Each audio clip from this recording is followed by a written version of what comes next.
मित्र हो, संस्कृत मध्ये एक सुभाषित आहे, पानीयम परमं लोके जीवानां जीवनं समृद्धम्। पानीयस्य प्रदानेन तृप्तिर्भवति पांडव। पानीयस्य गुणादिभ्यः परलोके गुणावः। या संपूर्ण जगात पाण्यामुळे सर्व प्राणीमात्रांना जीवन मिळते। पाणी मिळाल्यामुळे सर्व प्राणीमात्र तृप्त होतात। पाण्याचे अनेक दिव्य गुण आहेत जे परलोकामध्ये सुद्धा लाभदायक आहेत। मित्रांनो, असं म्हणतात की पाणी आणि वाणी या दोनही गोष्टी जपून वापराव्यात। वाणीमुळे आपला वर्तमान काळ, तर पाण्यामुळे आपला भविष्यकाळ सुरक्षित राहणार आहे। मग तुमचा आमचा भविष्यकाळ जर सुरक्षित ठेवायचा असेल तर पाणी वाचलं पाहिजे। आणि आपल्याला आपले अधिकार जसे कळतात तशीच आपली कर्तव्य आणि जबाबदारी हे कळायलाच हव्यात। आणि आपल्यावर असलेली सर्वात महत्त्वाची जबाबदारी म्हणजे जलसंवर्धनाची जबाबदारी।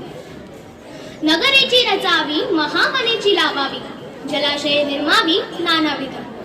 या शब्दातून 750 वर्षांपूर्वी संत ज्ञानेश्वरांनी पाण्याचं महत्त्व विशद केलं। आणि चाणक्यांनीही कृषी व पाणी पुरवठा क्षेत्राविषयी सुमारे 2400 वर्षांपूर्वी नियमावली तयार केली होती। त्यामध्ये जलसंवर्धनासाठी नवीन तलाव, बंधारे आणि पाणवठ्यांची निर्मिती करत या पाण्याची मालकी संपूर्ण जनतेची राहील असं सूचित केलं होतं। सर्व संतांनी प्रबोधनाच्या माध्यमातून पाण्याचं महत्त्व पटवून दिलं। आणि स्वराज्य मिळवत असताना आपल्या सैनिकांच्या आणि जनतेच्या घरी कृषी सुबत्ता असणं आवश्यक आहे हे ओळखून छत्रपती शिवाजी महाराजांनी पिण्याचं पाणी आणि शेतीसाठीचं पाणी अशी वेगवेगळी जलस्रोते निर्माण केली।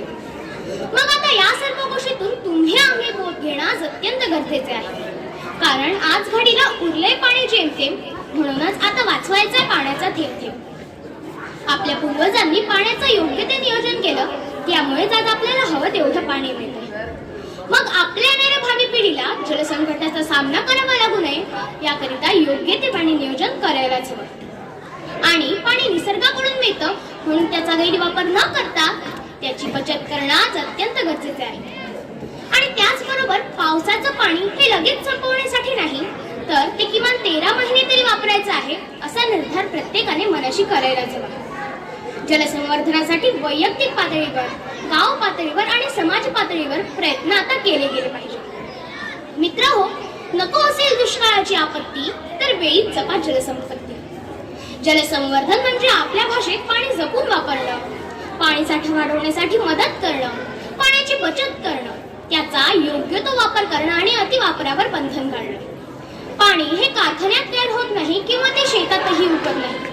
आणि म्हणूनच उपलब्ध जलसाठा, गरज आणि वापर यांचा तंत्रशुद्ध पद्धतीने ताळमेळ घालणं अत्यंत गरजेचे आहे।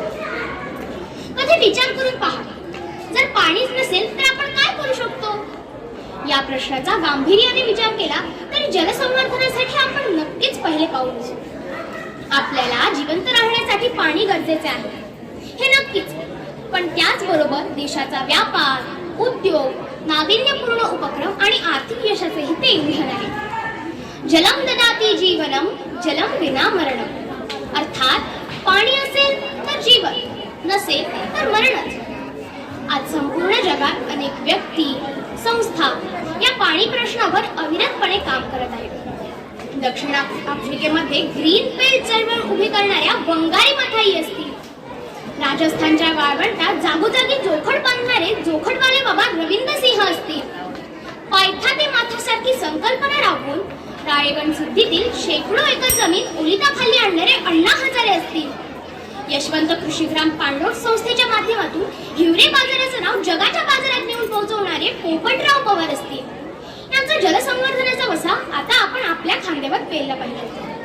नाहीतर काय, एक काळ असा होता जेव्हा कार्यक्रमातून, सभा समारंभातून मान्यवरांच्या समोर ठेवलेल्या टेबलावर घासलेल्या स्वच्छ तांब्यात पाणी ठेवलेले असायचे। त्या पाण्याची जागा कधी 20 रुपये प्रति लिटरच्या पाण्याच्या बाटलीने घेतली हे आमचं आम्हालाच कळलं नाही। म्हणूनच शेवटी प्रसिद्ध कवी हरिवंशराय बच्चन यांच्या शब्दात मी एवढंच म्हणेन, यह सब कुछ बिकता है दोस्तों, रहना जरा संभल के। यहाँ सब कुछ बिकता है दोस्तों, रहना जरा संभल के। बेचने वाले तो हवा भी बेच देते हैं अखबारों में डाल के।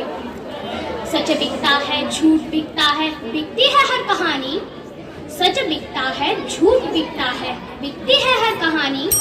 तीन ही लोगों में फैला है फिर भी बिकता है बोतल में पानी, बिकता है बोतल में पानी। धन्यवाद।